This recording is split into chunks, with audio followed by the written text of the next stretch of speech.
의사소통교육부 김홍년입니다.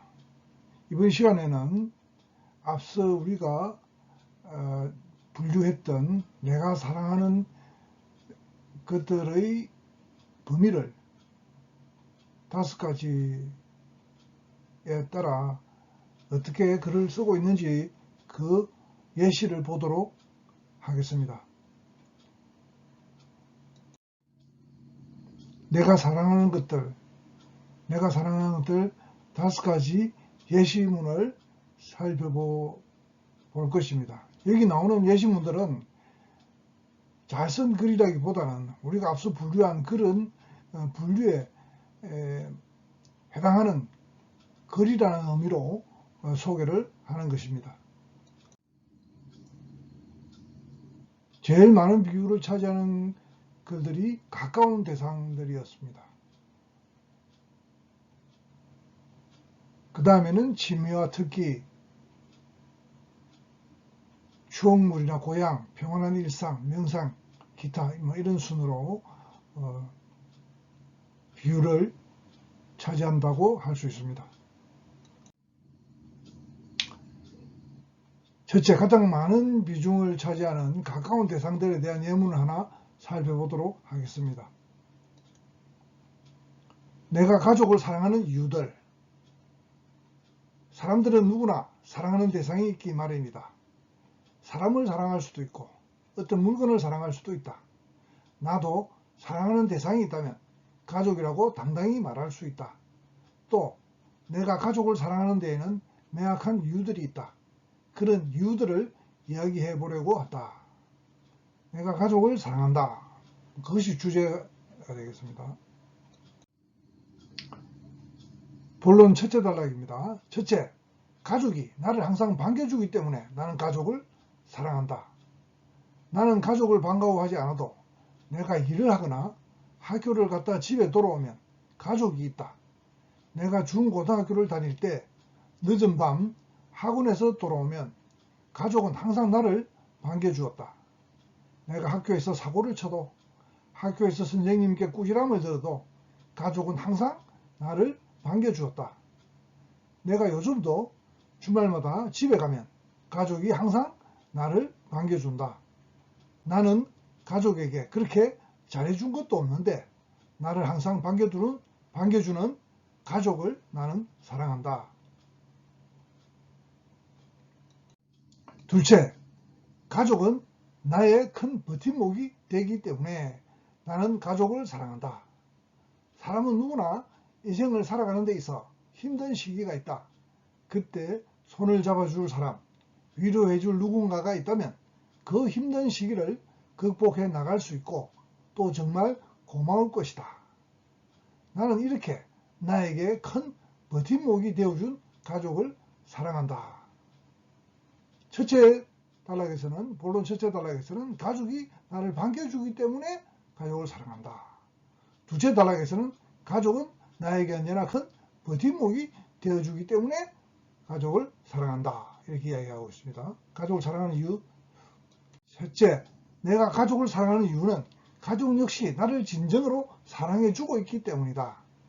나는 사춘기를 겪던 시기가 있었다. 그때 나는 가족에게 반항을 하였고 지금 생각하면 그때는 정말 후회되는 시기였다. 그것 말고도 여러 가지 이유로 내가 가족을 힘들게 했던 시기가 있었다. 하지만 가족은 나를 가족이라는 이유만으로 감싸주었고 그때 나를 진정으로 사랑해준다는 것을 느끼게 해주어서 나는 그런 가족을 사랑한다고 말할 수 있다. 셋째 이유는 가족은 이유 불문하고 가족이라는 이유만으로 나를 사랑해주기 때문에 나도 그런 가족을 사랑한다. 이렇게 가족을 사랑하는 이유가 3가지가 다 나왔습니다. 마지막 결론이죠.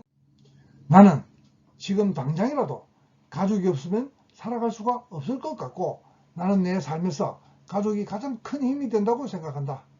지금도 가족과 떨어져 있지만 가족에게 매일 연락을 하고 그때마다 반겨주는 가족은 나에게 없어서는 안 되는 존재들이다. 나는 이런 이유들로 가족을 사랑하고 그래서 내가 앞으로 가족에게 더 잘하는 모습을 보여주어야 하겠다고 다짐한다. 예시일은 내가 사랑하는 대상이 가족이고 그 가족을 사랑하는 이유가 세 가지 나열되어 있죠. 나열되어 있고 그리고 이제 결론에서도 그런 가족과 매일 접촉을 하고 계속 사랑하고 앞으로도 더 잘하고 싶다. 뭐 그렇게 이야기하고 있습니다. 이렇게 내가 사랑하는 대상이 하나일 때는 그 대상을 사랑하는 이유를 이렇게 세 가지를 정해서 그것을 본론 3단락 하나하나에 할애해서 그렇게 글쓰기를 하면 되겠습니다. 그러니까 가족을 사랑하는 이유, 가장 대표적인 이유부터 차례대로 서술을 하든지 아니면은 뭐 가장 간단한 이유부터 설명하면서 중요한 이유까지 이렇게 차근차근 단계를 높여가면서 설명하든지 그런 식으로 이유들을 세 가지 나열하면 되겠습니다.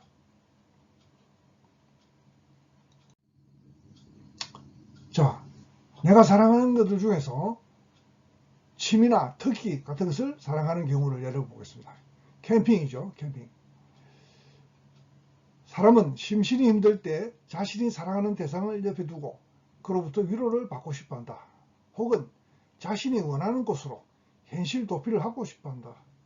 나는 인간관계와 같이 내가 처한 상황에서 힘들고 지칠 때 혹은 혼자 혹은 마음이 잘 맞는 사람들과 캠핑을 가곤 한다. 혼자 갈 때도 있고 마음이 잘 맞는 사람들과 함께 캠핑을 갈 때도 있다. 그런 뜻이죠. 캠핑은 걱정을 모두 잊고 힐링을 할 수 있는 내가 사랑하는 것이다. 제일 마지막이 주제문이 되겠죠. 내가 사랑하는 것은 캠핑이다. 이거죠. 모든 걱정을 잊고 힐링을 할 수 있기 때문에. 본론 첫째 달라고 봅니다. 이것도 사랑하는 것이 캠핑 하나이기 때문에 캠핑을 사랑하는 이유가 세 가지 나열되면 되겠습니다. 첫 번째 이유 보죠. 내가 캠핑을 사랑하는 첫 번째 이유는 세상과 잠시 떨어져 혼자만의 시간을 가질 수 있기 때문이다. 사람들 모두 저마다 캠핑을 가는 목적이 다르겠지만 나에게 있어서 가장 큰 목적은 세상과 잠시 떨어질 수 있다는 점이다. 성인이 되고 난 후에는 혼자서도 캠핑을 간다. 철저한 혼자만의 시간을 가지며 맥주 한 캔을 마시는 여유를 가지는 것이 너무 좋다. 혼자 하는 캠핑의 매력은 해보지 않은 사람이라면 절대 알 수 없을 것이다. 첫째 이유는 혼자만의 시간을 가질 수 있다는 장점 때문에 캠핑을 사랑한다. 그런 뜻입니다. 두 번째 이유를 살펴봅시다. 두 번째 이유는 나는 나와 마음이 잘 맞는 사람들과 함께 캠핑으로 시간을 보내는 것이 정말 행복하기 때문이다. 사람은 누구나 어색한 사람들보다는 자신과 마음이 잘 맞고 대화도 잘 통하는 사람들과 함께 있는 것을 더 선호할 것이다. 내가 말하는 마음이 잘 맞는 사람이란 가족과 친구들이다. 캠핑장의 분위기는 감정에 솔직해지게 만들어주기 때문에 평소에 잘 하지 못했던 얘기들을 가감없이 할 수 있게 해준다. 이렇게 친한 사람들과 시간을 보내고 나면 관계가 보다 돈독해지는 것이 좋다. 캠핑을 사랑하는 첫 번째 이유는 나 혼자 캠핑을 가서 혼자만의 시간을 가질 수 있는 것이 좋기 때문인데, 두 번째 이유는 또 가까운 사람들과 함께 가서 마음을 터놓고 얘기할 수 있어서 좋다. 그런 이유를 이야기하고 있습니다. 세 번째 이유 봅시다. 마지막으로 나는 캠핑장에서 먹을 수 있는 음식과 풍경을 사랑한다. 탁 트인 바다 위로 지는 노을을 보며 먹는 바비큐와 맥주의 맛은 좋다 못해 황홀함까지 선사한다. 캠핑장은 보통 산에 있기 때문에 경치가 좋다. 내가 가장 좋아하고 자주 가는 캠핑장은 울산에 있는 대왕암 캠핑장이다. 그곳에는 바다와 소나무가 함께 있다. 소나무 그늘 아래 누워 해풍을 맞고 있으면 복잡한 내 머릿속이 맑아진다.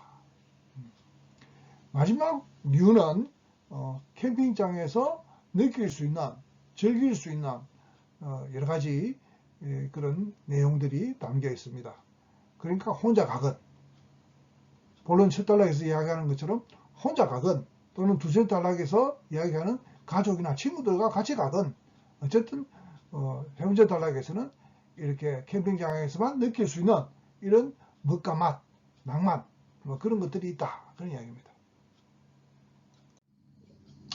결론 봅시다. 내가 사랑하는 것은 내가 편안한 감정을 느낄 수 있는 대상들이다. 그리고 그것들을 하나로 묶어주는 것이 캠핑이다. 캠핑은 아름다운 풍경을 보며 내가 사랑하는 사람들과 음식을 먹을 수 있는 나에게 있어서 천국이라고 생각한다. 나는 앞으로도 캠핑을 자주 갈 것이다. 이렇게 결론을 쓰고 있습니다. 자, 그러면 세 번째 범주의 이야기를 살펴봅시다.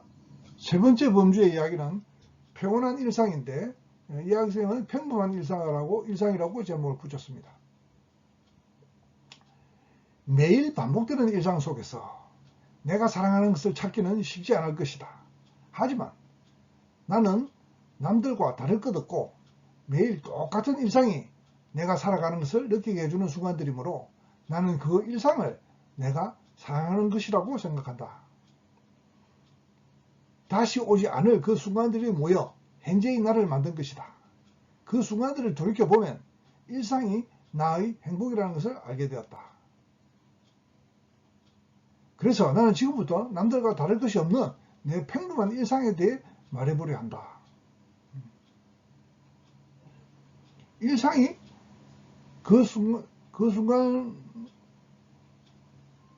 순간들이 모여서 만들어진 일상이 나의 행복이다. 그래서 나는 나의 평범한 일상들을 사랑한다. 그 뜻이죠. 본론 첫째 단락 봅시다. 일상을 사랑하는 이유가 이제 나와야 되겠죠. 내 일상은 다른 사람의 일상과 다른 특별한 일을 하는 건 일상이 아니다. 가령 아침 운동을 가는 것은 누구나 할 수 있다고 생각한다. 나는 매일 아침 일찍 일어나 수영을 가는 것으로 일과를 시작한다. 수영하러 가는 길에 주위를 둘러보면 길에서 기지개를 펴고 있는 강아지들과 고양이들, 서로 손을 잡고 걸어가는 유치원생들, 예쁘게 꾸며진 백화들을 볼 수 있다. 평소에는 바빠서 그냥 스쳐 지나간 것들을 보며 언제 또 이런 것이 생겼지? 라는 생각과 함께 내 마음에 여유가 생기고 행복해진다. 또한 수영하러 가서 만난 사람들은 내가 하루를 활기차게 시작할 수 있도록 힘을 준다. 이것이 내가 사랑하는 순간이다. 그러니까 이 학생은 아침 일찍부터 운동을 가는 그런 부지런한 생활을 하고 있습니다. 그러니까 자기 일상이 사랑스러운 일상이 되려면 자기 스스로 그 일상을 그렇게 사랑스러운 일과들로 이렇게 꾸며놔야 되겠죠. 그렇게 계획을 세우고 그런 일상을 준비해야 되는 거죠.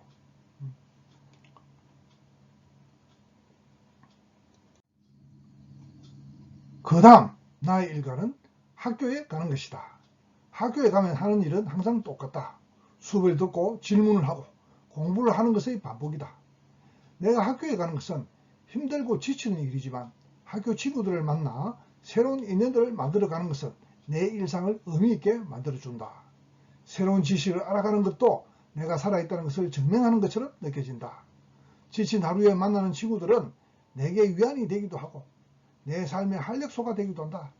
학교를 가는 일상도 내가 사랑하고 소중하게 생각하는 일과 중 하나이다. 그러니까 아침에 일어나서 수영하러 가는 것이나 학교에 가서 또 열심히 공부하고 또 친구들과 새로운 인연을 만들어가는 것도 의미 있는 것이다. 그러니까 스스로가 그런 일상을 의미 있게 만드는 노력을 하기 때문에 그 일상을 사랑할 수가 있게 되는 것이죠. 노력 없이 텅 빈 일상을 사랑할 수 있다고 주장하는 것은 말이 안 되겠지만 이렇게 일상을 자기가 이렇게 노력하고 실천하고 하는 것들로 채워서 자기가 열심히 살면 그런 일상은 사랑할 수가 있겠죠. 충분히. 세 번째 이유입니다. 마지막으로 나는 집으로 가서 가족과 함께 보내는 시간으로 일과를 끝낸다. 우리 집은 대가족이라 아침에 다들 출근하는 시간이 다르다. 그래서 그런지 가족을 다 볼 수 있는 시간이 별로 없고 어쩌다 한번 같이 모일 수 있는데 그런 저녁이 내가 사랑하는 일상이다. 그러니까 가족이 다 모일 수 있는, 그래서 가족끼리 대화를 나누고 할 수 있는 그런 시간을 지금 사랑한다는 뜻입니다. 일상이 항상 즐거운만은 아니기 때문에 지치고 힘든 그 일상을 뒤돌아보면서 가족과 앉아 도란도란 이야기하는 것은 내 하루가 드디어 끝났다는 생각을 하게 해주며 지친 일상의 편안함을 느끼게 해준다. 나는 이러한 순간들이 모인 내 평범한 일상을 사랑한다. 그러니까 텅 빈 일상이 아니고 마지막에 사랑하는 일상을 사랑하는 이유도 그렇게 하루를 마치고 나서 모든 가족끼리 모여서 도란도란 이야기하는 그런 일과가 있는 일상을 말합니다. 그런 일상을 사랑한다는 뜻입니다. 결론 봅시다. 나는 모든 순간들이 행복할 수는 없다고 생각한다. 하지만 그 순간들을 모아 나중에 펼쳐보면 그 순간들은 영원할 수 없으며 그것들 자체로는 행복했고 사랑스러웠다는 것을 알게 된다. 내 일상도 똑같다. 그 당시에는 평범한 일상이 행복하지 않고 힘들다고 느껴졌지만 지금 이 순간 과거의 그 일상을 떠올리면 그만큼 행복했고 사랑스러웠던 순간도 없을 것이라고 생각한다. 카르페 디엠이라는 말이 있듯, 카르페 디엠은 우리말로 그날을 붙들어라, 뭐 그런 뜻이죠. 영어로는 seize the day, 그런 뜻입니다. 시간을 헛되이 보내지 말고 충실하게 살아라, 그런 뜻이죠. 다시는 돌아오지 않을 지금 이 순간에 충실히 살고 사랑해야겠다는 생각이 들었다. 이것이 결론입니다. 이 학생은 이 일상을 평범한 일상이라고 한 것 같은데 평범한 일상은 아니고 그 일과를 알차게 살 수 있는 그런 일과들로 채워놓은 그런 일상이죠. 그리고 그런 일상을 열심히 부지런히 살고 있기 때문에 그런 일상을 사랑할 수가 있다. 이런 뜻이 되겠습니다. 여기 말은 제일 마지막 결론에 이렇게 말이 있죠. 카르페 디엠. 그렇게 하루라도 헛되게 흘려보내지 말고 충실히 살아야겠다. 그런 이야기죠. 자, 내가 사랑하는 것들 네 번째 예시를 봅시다. 추억물이나 고향 같은 그런 범주에 속하는 것인데 이 학생은 제목을 바다라고 했습니다. 바다. 나는 남해에서 태어나 대학교에 입학하기 전까지 남해에서 쭉 살았다. 남해는 섬이므로 바다를 쉽게 보러 갈 수 있었다. 그래서 나는 바다를 종종 보곤 했는데 바다를 보러 가면 좋은 추억들이 생기곤 했다. 바다에서 생긴 추억들은 지금의 나를 있게 해주었다. 그래서 나는 바다를 사랑한다. 오늘 나는 내가 사랑하는 공간인 바다에 대해서 이야기해 볼까 한다. 그러니까 이 바다는 그냥 단순한 바다가 아니고 고향 바다죠. 고향 바다가 되겠습니다. 그죠? 고향 바다고 추억이 있는, 그러니까 추억이 함께 얽혀 있는 고향의 바다가 되겠습니다.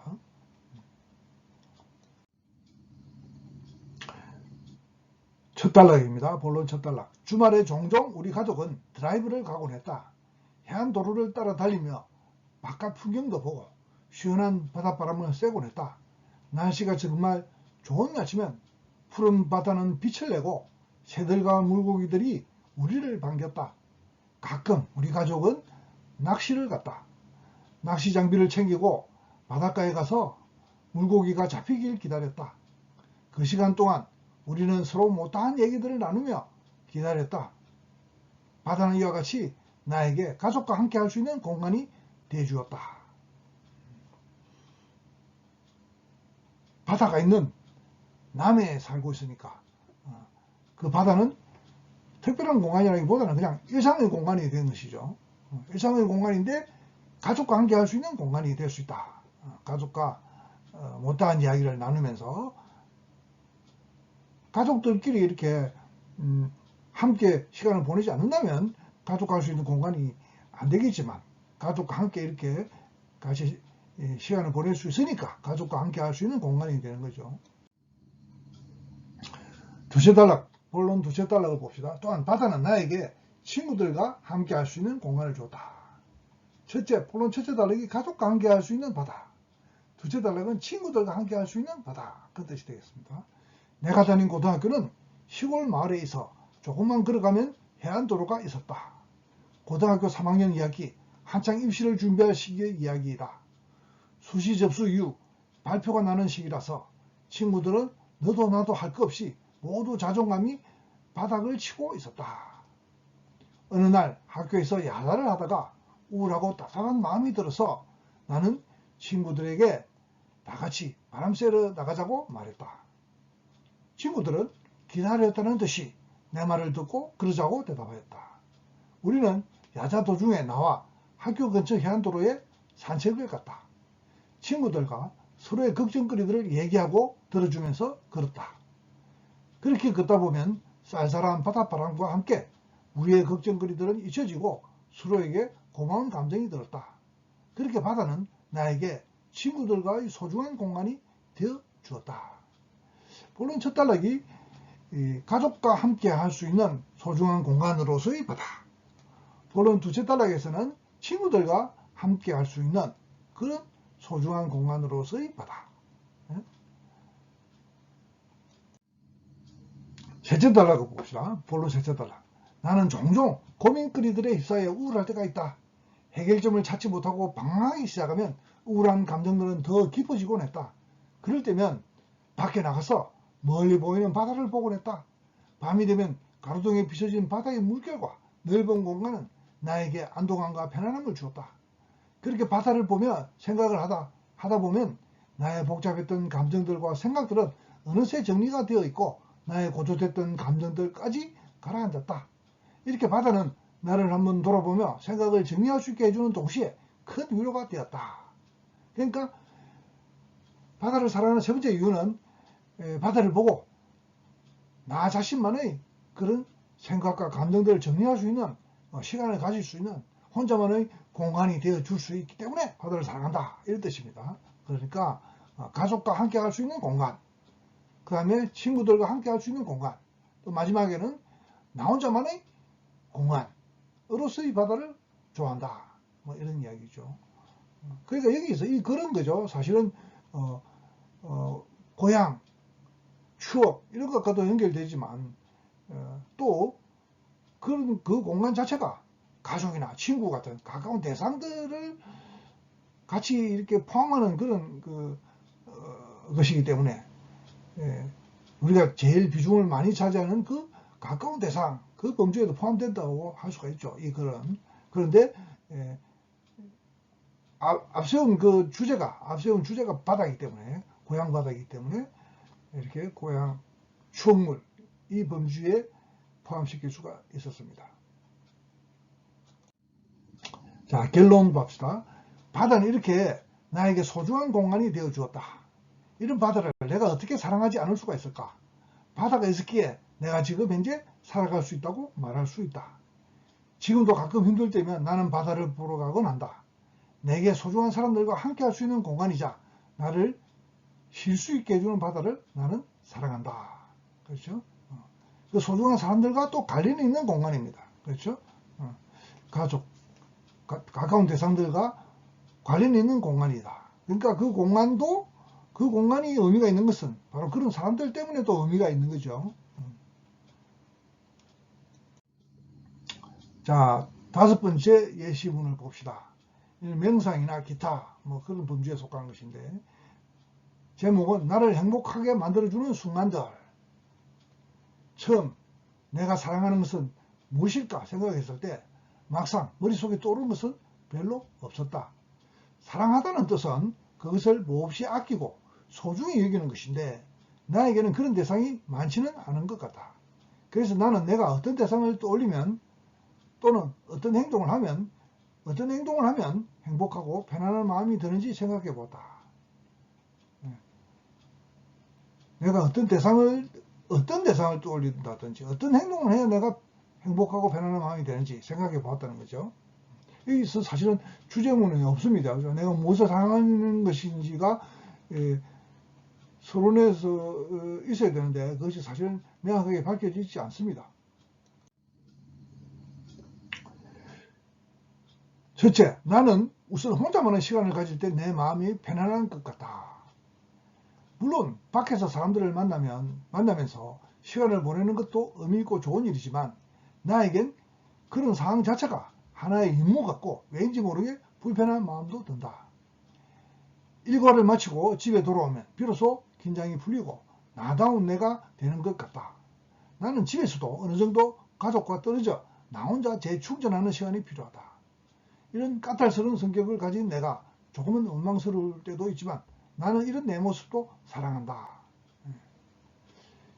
우선 자기 혼자만의 시간을 가질 때 편안하기 때문에 그런 시간들을 좋아한다는 뜻입니다. 그죠?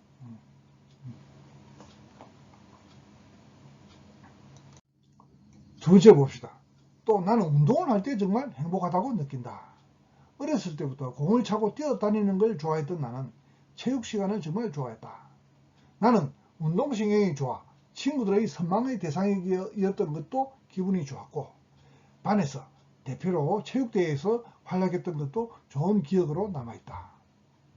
나는 요즘에도 방학이 되면 헬스를 하면서 건강을 챙기고 기회가 된다면 여러 스포츠를 배우려고 노력하고 있다. 지금 나는 족구 동아리에 들어서 족구를 몇 번 해봤는데 너무 재밌고 열심히 배워서 족구를 잘하고 싶다는 생각이 들었다. 그리고 나는 스트레스가 쌓일 때마다 무작정 밖에 나가서 뛰고 난다. 그러면 생각이 정리되기도 하고 몸을 움직이기 때문에 힘이 난다. 보면 첫째 단락을 보면은 혼자만의 시간이 좋아서 그런 시간을 좋아한다고 했는데 그에 비해서 또 둘째 단락을 보면은 본론 둘째 단락을 보면 대단히 활동적인 모습을 보입니다. 그리고 그런 운동을 하면서 또 자기 자신을 찾을 수 있다는 그런 측면도 보이고 있네요.